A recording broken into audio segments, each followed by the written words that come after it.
Twitch has been going through a tough time recently. A couple months ago, we found out that upwards of like 20 to 30% of the views on the platform may actually be bots, or at least the views from big time streamers. And then this last week, there was this story going around where Twitch was spotlighting a VTuber that they had to ban because they were pushing fetish content against the terms of service of Twitch. Now, it does raise questions. Why is Twitch promoting something that is against the terms of service of them as a company? And it really does come across as they're just not running their company very well.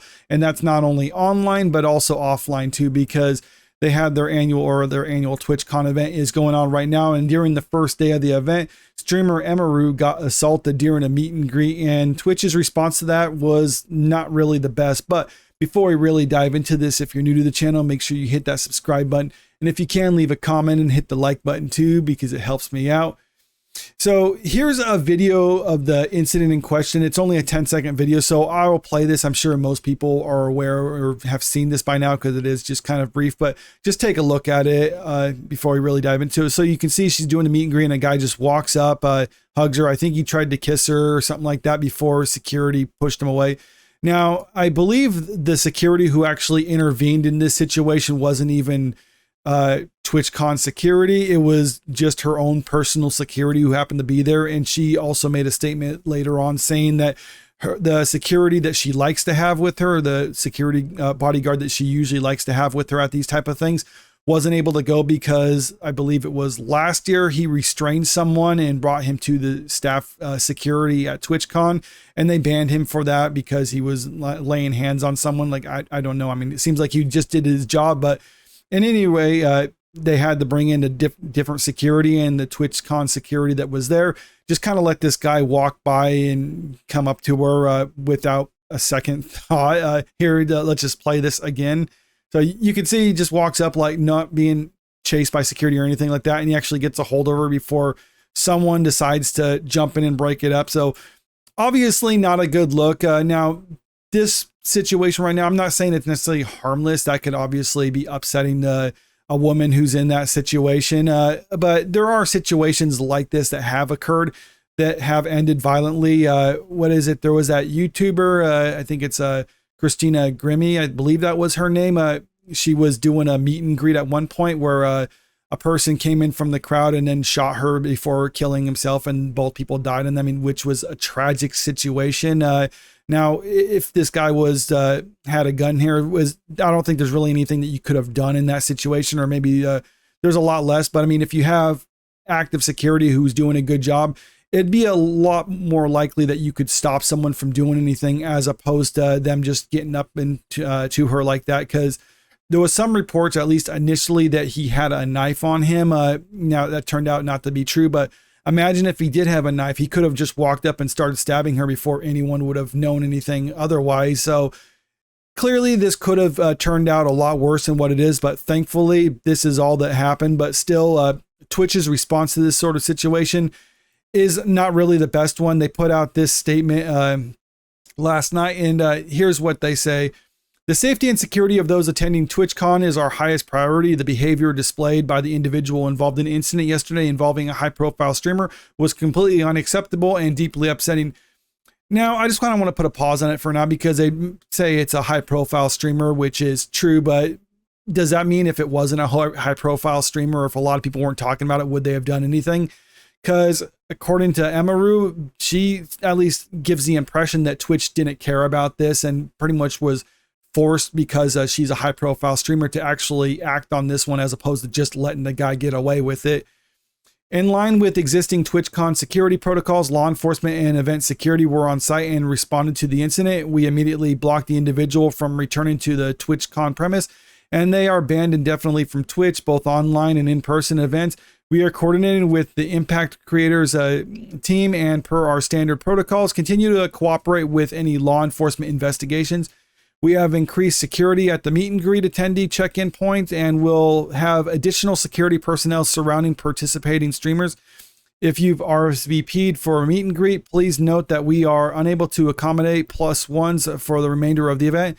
Twitch has zero tolerance for harassment or acts that inhibit the safety and security of our customers. Now, this response by Twitch clearly got community noted.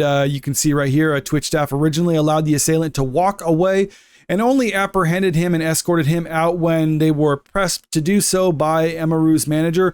Also, numerous accounts have said that while the tweets says no more +1s, they are indeed allowing them. So they really can't get their story straight on this matter, or at the very least, it seems like the additional security that they're bringing on board for the meet and greets really isn't doing that good of a job. And that's kind of the big problem to begin with, because let's just be real. A lot of the security that they have aren't necessarily like trained security professionals or anything like that. They're basically just people who work at these venues. They're given a t-shirt that says security on it, and they're just kind of there to make sure that people are just kind of doing what they're supposed to be doing. But I mean, when people are just committed to act out of line, they're not really equipped to handle those type of situations, or at least that's what it really seems like in this situation, because like we saw from the video, the person just walked by and no one actually did anything about it. Emiru gave her statement on the matter. It's a pretty long post, but I kind of want to dive into this because I think on some respects, like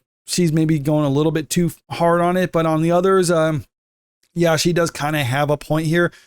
So it says that she's okay and grateful for the kind messages. Yesterday, the man who assaulted me was allowed to cross multiple barriers at TwitchCon and even in front of another creator and to grab me and my face and try to kiss me. Fortunately, he wasn't able to, but a lot of people have pointed out it could have been a lot worse. Yeah, I kind of already mentioned how it could have been a lot worse. So I'm sure she's thankful that it didn't end up in a tragic situation. And this is all that happened, is that a stranger grabbed her in a kind of aggressive way.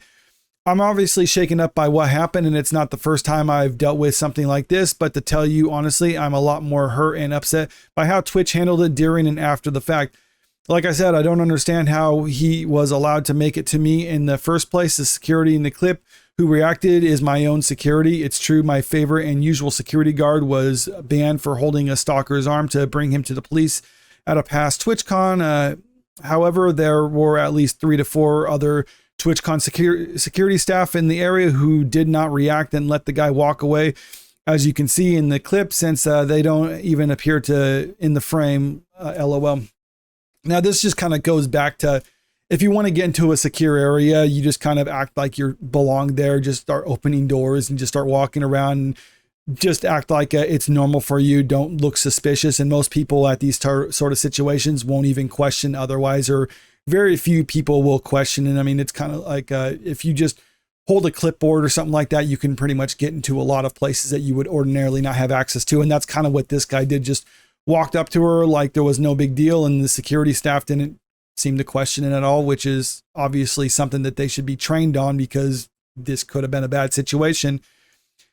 The woman who was walking me away is my own personal manager, and behind the booth, the only 2 people who were checking on me and comforting me were her and my friend. None of the TwitchCon staff came to ask what happened or if I was okay. Now, I think that's being a little bit harsh, because it's not like it's the staff jobs. Like if I was a security person there and someone got assaulted and I look over and I see her friends comforting her, I'm not going to necessarily walk over. I don't feel like I should walk over and be like, are you okay? I mean, maybe if there was no one there, then I would say something, but if her friends are there, then it's like, okay, maybe they don't want a stranger walking up and kind of prying, or at least that's kind of what I would think in that situation. So I'm not going to necessarily begrudge the staff for not comforting her after the fact when she had people there to comfort her. My friend who was present told me Twitch security were also behind the booth afterwards, joking about how they didn't even see what happened and immediately laughing and moving on to talking about something else. Yeah, that's something they probably shouldn't do, at least not in that situation. I know they don't have as emotional of a stake in it because she's not someone who's hurt or close to them, but still, I mean, you don't do that present to the person. I mean, if you're going to joke about it, at least do it somewhere else. So if no one was checking if I was okay or if I needed anything and they let the guy go away initially, I have no idea what anyone hired to keep the event safe was doing. Yeah, that is a good question. What were they actually doing there? In Twitch's statement, they said that the guy was immediately caught and detained. I'm sorry, but that is a blatant lie. He was allowed to walk away from my meet and greet, and I didn't hear he was caught until hours after he attacked me. And it felt like this only happened because my manager pressing for it, not because TwitchCon staff present thought it was a big deal. I have a lot more I want to say, but I will say it on stream later today instead of writing a book on here. Thank you guys again. Sorry you all had to see that. This is definitely my last TwitchCon, and it saddens me to say, as a 10-year off and on attendee at TwitchCon, I think other creators should seriously consider not attending in the future. I do not feel cared for or protected. Even bringing my own security staff, I can't imagine how creators without those options would feel.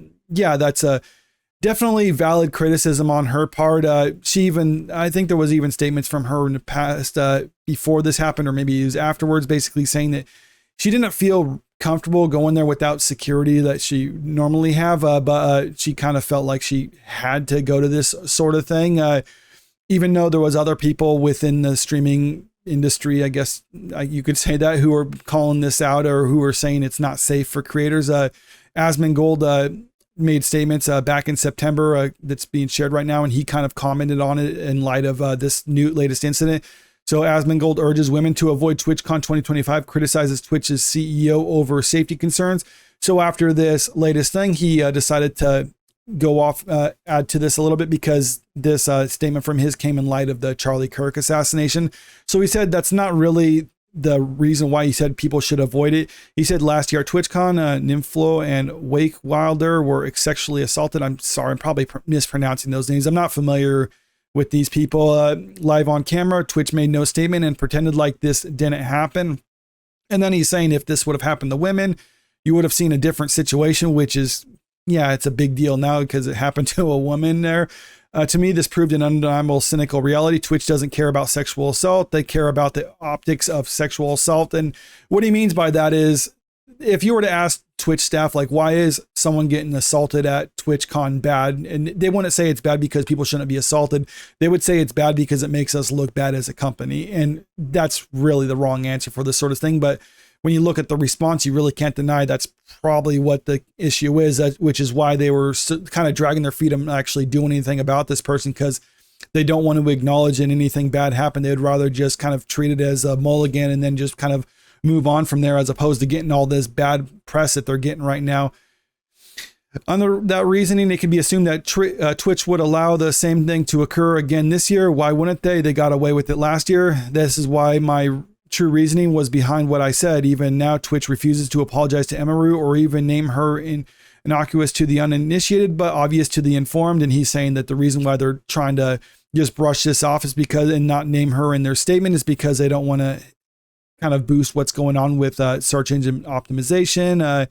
And they don't want to connect this incident with them as a company or with the streamer. They basically just want to keep it as low key as possible and hope that people kind of forget about it. But I don't know. A lot of people are talking about the situation, and this is partially why I feel like I should talk about it too, because even though I have a very small channel, just one more person emphasizing that this type of stuff is not okay. And Twitch as a company really needs to get their act in order if they want to start kind of fostering an environment that is safe for not only creators, but also the public as well, because it really does seem like they don't care about anyone involved. They just care about so much as what they can actually provide for them. And I'm not saying they're under any obligation to be humanitarians or anything like that, because they are a company and their interest first and foremost is to the shareholders. I mean, I'm not going to necessarily begrudge them for that sort of thing, but you do got to put the people who work for you. I mean, because that's what these creators are. They're basically contract workers for Twitch. You got to put prioritize their well-being too, because eventually it's going to get to the point where people are just going to be like, you know what, Twitch just isn't a good company to stream to. Let's maybe move on to Kick or something else like that. And then eventually Twitch is going to be going under, because in their effort to try to prioritize their interest as a company ahead of the interest as the people who work for them, they're going to basically be chasing away all their top earners and wonder what happened to them as a company. And it's really just because of their own bad decision making in the process. But let me know what you think about this situation in the comment section below. Do you think people should be talking about this situation? Do you think it's a big deal? Or do you think it's a nothing and basically let you know when something actually serious happens? Comment below. And also, if you haven't already, make sure you hit that subscribe button if you want to stay up to date with the latest entertainment news. And don't forget to hit the like button and share the video out there, because it helps out with the channel. Thank you.